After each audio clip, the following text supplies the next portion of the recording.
Saludos mis humildes espectadores, tiene el honor de saludarlos Detective Creepypasta. Y a su lado el magnífico Kaito Kid. Para el video de hoy, les presentamos el top 9 de los mayores estafadores de la historia. Sin más que balbucear, tercera llamada, comencemos.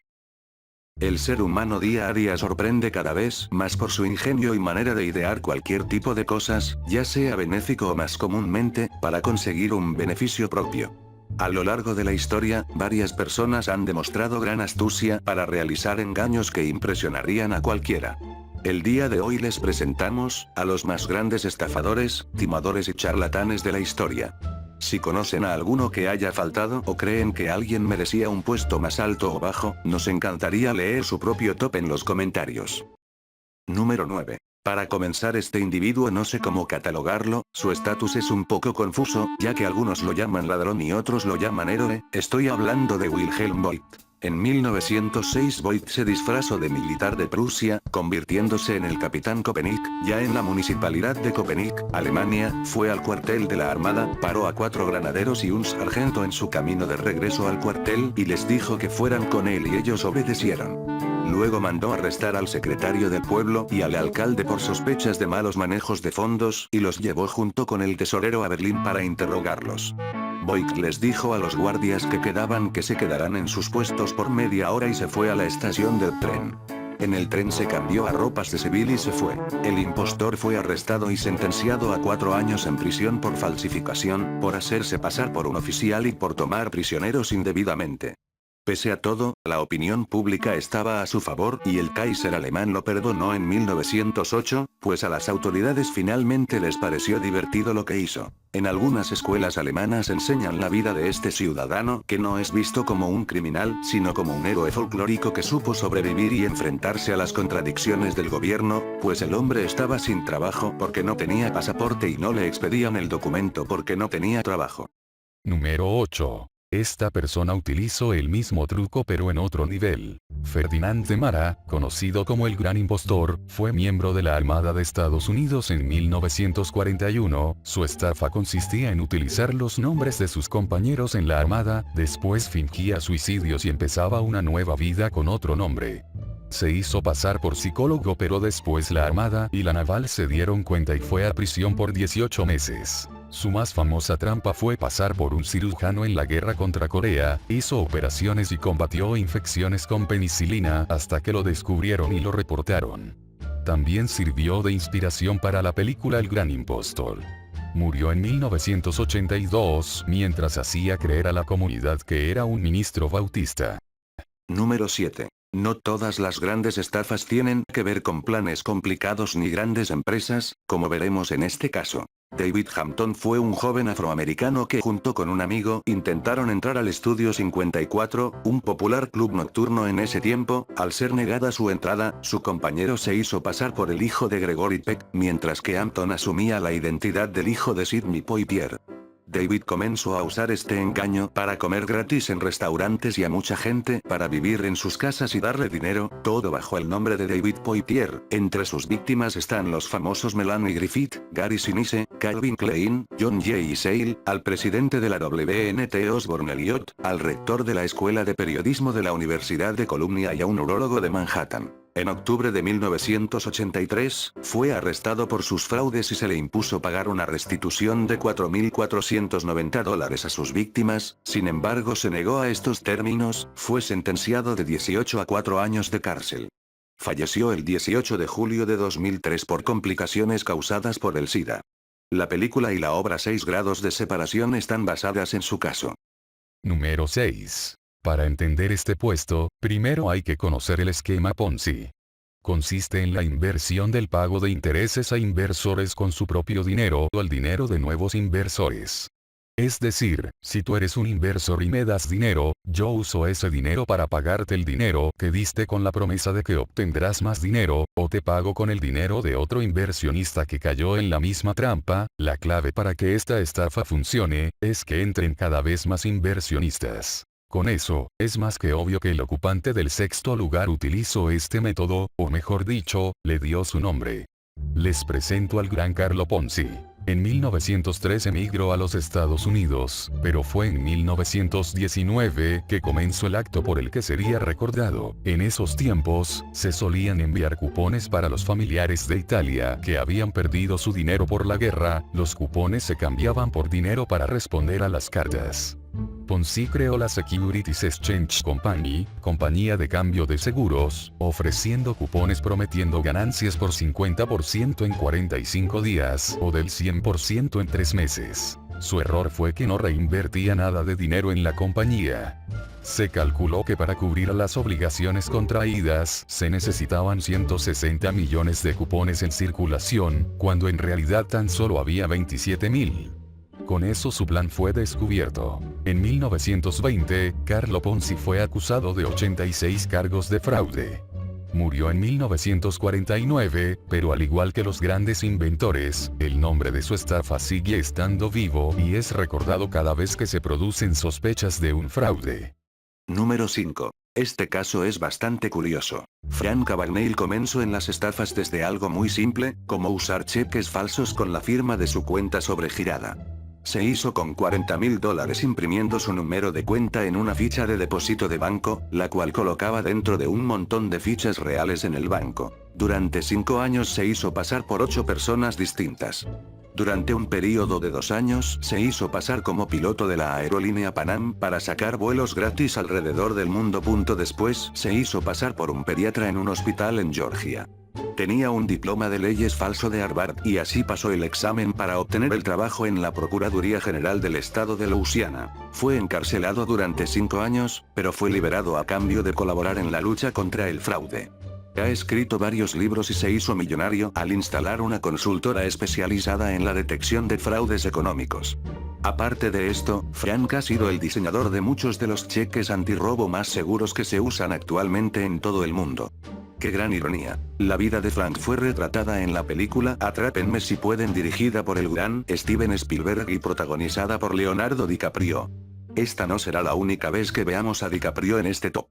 Número 4. El siguiente es el último de los estafadores que utilizaron la excusa de ser otra persona. Christopher Rocancourt se hizo pasar por miembro francés de la conocida familia Rockefeller, además de hacerse pasar por productor de cine, un boxeador y un ejecutivo, usualmente usando el nombre de familiares. Gracias a esto pudo relacionarse con varias celebridades, llegando a casarse con la modelo de Playboy Pia Reyes, con la que tuvo un hijo. Cuando fue detenido en Canadá por otros delitos cometidos, escribió una autobiografía burlándose de sus víctimas. En 2002 fue extraditado a Nueva York, donde se declaró culpable de 3 de los 11 cargos por los que era acusado.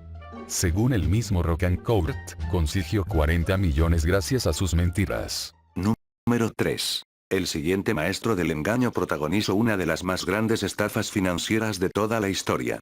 Me refiero a Bernard Madoff. Su plan consistía en tomar capitales a cambio de grandes ganancias que al principio fueron efectivas, pero que años más tarde se evidenció consistían en un sistema piramidal o esquema Ponzi, convertido hoy en uno de los mayores fraudes de la historia. Esto no solo se limitaba a los bancos y a inversores, inclusive arrastró a fundaciones y compañías de carácter caritativo. Entre los grupos inversores que utilizó están Banco Espíritu Santo, Banco Santander, Robert y Lapin Charitable Foundation, Maxam Capital Management, Nomura Holdings. El 29 de junio de 2009 fue condenado por el juez federal estadounidense Dennis Chin, quien dictó una sentencia ejemplar de 150 años de prisión, la máxima que podía imponer, por haber cometido delitos extraordinariamente maléficos. Llevó a cabo y mantuvo durante más de 2 décadas un fraudulento esquema de inversiones calculado en más de $68.000 millones. En una entrevista dijo, que no se arrepiente ni siente los daños causados a sus estafados, que se jodan mis víctimas, eran sus clientes avaros y estúpidos, fue una pesadilla para mí, le habría gustado que le hubieran cogido hace 6 u 8 años, la prisión es para él una liberación. Vaya hijo de puta. Número 2. ¿Recuerdan que dijimos que DiCaprio aparecería una vez más en este top? Pues en esta ocasión con la película El Lobo de Wall Street, el ocupante del segundo puesto se lo lleva el verdadero lobo. Jordan Belfort es todo un personaje, nació en una familia judía de clase media baja. En los años 90 fundó junto con Annie Porush, la firma de corretaje Stratton Oakmont. Consistía en vender acciones a centavos prometiendo mayores ganancias. El truco era que esas acciones estaban completamente vacías. Belfort comenzó un estilo de vida salvaje, lleno de alcohol, mujeres, autos y drogas, en especial la metacualona. La empresa llegó a tener cerca de 1000 corredores de bolsa y participó en la emisión de nuevas acciones por valor de más de $1.000 millones de unas 35 empresas. Cuando fue descubierto todo su teatrito, colaboró con el FBI para encarcelar a sus antiguos inversores, por lo que solo pasó 22 meses en la cárcel. Allí conoció a Tommy Chong, quien le dio la idea de escribir sobre su historia. Jordan llegó a acumular cerca de $50 millones. Lo más curioso del caso, es que en la actualidad no le va nada mal. Sus libros, El Lobo de Wall Street y La Captura del Lobo de Wall Street fueron un éxito en ventas, siendo traducidos a 18 idiomas. Entre los años 2009 y 2013, Belfort ganó cerca de $2 millones por la venta de sus libros, además de las 2 películas que se hicieron sobre él. En la actualidad realiza conferencias y seminarios motivacionales. La entrada por persona cuesta cerca de $500 y gana cerca de $24.000. No gana tanto como en el pasado, pero aún así es muy buen dinero. Número 1. El primer puesto se lo lleva no uno, sino 2 estafadores. Quizá no consiguieron tanto dinero, pero sus estafas simplemente son increíbles. No sé realmente si el mérito fue suyo o de sus víctimas, que fueron lo suficientemente tontas como para caer en ellas.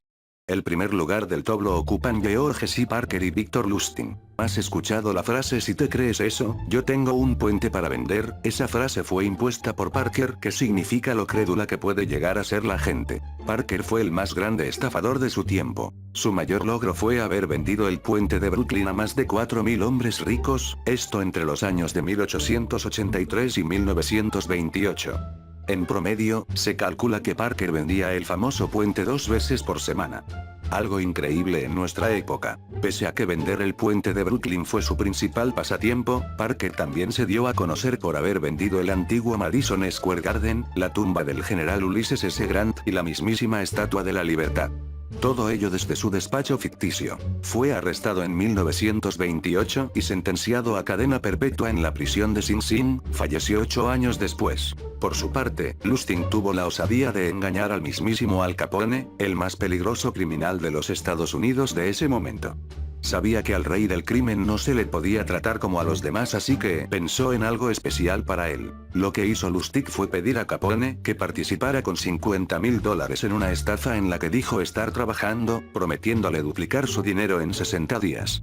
Capone le dio el dinero, no sin advertirle de lo que le sucedería a Lustig si le hacía alguna jugada. Lustig hizo un ingreso del dinero en un banco durante 60 días. Cuando terminó el plazo le dijo a Capone que cancelaba la operación porque no parecía fiable, justo antes de que Capone empezara a sospechar, así que Lustig devolvió los $50.000 a Capone. Este quedó tan impresionado con la honestidad de Lustig que le recompensó con $1.000. Siendo eso exactamente lo que esperaba Lustig que Capone hiciera desde el primer momento. En 1925 Lustig viajó a París con su amigo Dapper. Ambos tenían la necesidad de dinero y justo leyeron en el periódico que la Torre Eiffel necesitaba ser reparada. Algunos incluso decían que lo mejor era tirar abajo la estructura de 985 pies. Casi de inmediato Lustig pensó un plan: vender el más famoso icono de París a un chatarrero. Se autoadjudicó a sí mismo el título de director general adjunto del Ministerio de Correos y Telégrafos y Dapper Dan sería su secretario. Escribieron cartas con el título de Lustig impreso y las envió a los 5 principales comerciantes de chatarra de París. Se les pidió que se reunieran con Lustig y su secretario en su habitación del prestigioso Hotel Crillon. A los compradores se les dijo que la reparación de la Torre Eiffel resultaba demasiado costosa y que las 7.000 toneladas de acero de la torre se pondrían a la venta al mejor postor. Una semana más tarde la víctima elegida, el señor Poisson, se presentó en el lugar de Lustig. Se le entregó un contrato falso que decía que él era el nuevo propietario de la Torre Eiffel, mientras que entregaba un cheque auténtico a Lustig. Este y Dapper Dan cobraron rápidamente sus ganancias y rápidamente huyeron a Francia por Austria. Lustig nunca dijo lo que le pagaron por la principal atracción turística de Francia. Poisson estaba demasiado avergonzado para decirle a nadie lo sucedido. Después de un mes de vacaciones, Lustig y Dan decidieron hacerlo de nuevo. Esta vez se utilizaron las mismas técnicas pero tuvieron distintos resultados. El chatarrero al que timaron informó a la policía sobre la estafa de 100.000. Una vez más, Lustig huyó a América. Un dato curioso es que escribió un libro con las bases para ser un maestro estafador. Y con eso nos despedimos, les dice adiós Detective Creepypasta. Junto con Kaito Kid, suscríbanse para más videos como este, pulgar apuntando al cielo, compartan con sus colegas y dejen un comentario con sugerencias si gusta. Nos vemos en el próximo video. Arrivederci.